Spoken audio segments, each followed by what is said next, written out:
A lot of times when somebody is going through something, we'll tell them, hey, I'm going to pray for you, or I'm praying for you. And the question is, are we genuinely and truly praying for them? Are we praying for people like they did in Colossians when Apostle Paul talks about praying for them? Let's check out verse 9 through roughly verse 11 or 12. For this reason, since the day we heard about you, we have not stopped praying for you. We continually ask God to fill you with the knowledge of his will through all the wisdom and understanding that the Spirit gives, so that you may live a life worthy of the Lord and please him in every way, bearing fruit in every good work, growing in the knowledge of God, being strengthened with all power according to his glorious might, so that you may have great endurance and patience, and giving joyful thanks to the Father, who has qualified you to share in the inheritance of his holy people in the kingdom of light. So we look at this and we say, man, are we praying for our friends? Are we praying for those around us like this? It says, from the day I met you, I continually asked God to fill you with knowledge of his will.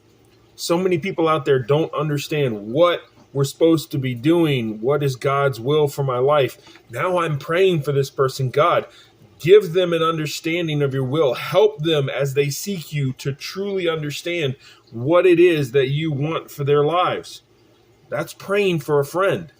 You're asking them, or you're asking God to give them a greater understanding of their purpose in life. And then it goes on to say, so that they can be the most effective, so that they can be worthy of the Lord, so that they can bear fruit, so that they can grow in knowledge of God, so that their life can be more fulfilled. We're praying that they receive those types of things. We're not just going along and going, man, I hope things go good for you. No, I'm praying and asking that the individuals that I care about, my friends, those that I'm praying for, I want them to grow in their knowledge and understanding of God, because when they do, I understand that their life is getting so much better. I said, it moves on in verse 11 where it says, being strengthened with all power according to his glorious might, so that you may have great endurance and patience. People go through difficult moments, right? We all go through difficult moments. And then we tell people, I'm going to pray for you. I'm going to pray for your situation, those kinds of things. But he was praying continuously, understanding that we are all going to face trials in this life. And Lord, when they do, when my friends face those difficult situations and moments, may they be strengthened and understand that you love them so that they can endure, so that they can have the patience through the difficult moments that we know are going to come. You're proactively praying for your friends and saying, God, give them strength, give them will, give them understanding of who you are so that they can face all the stuff that's going to come in this life. Whether I understand it, whether they understand it, Lord, you understand the situation. And so prepare us all for what is going to come, and help us to keep our eyes focused on you for what is to come, so that we can endure, so that we can have patience. And then it goes on in verse 12, so that we can give joyful thanks to the Father.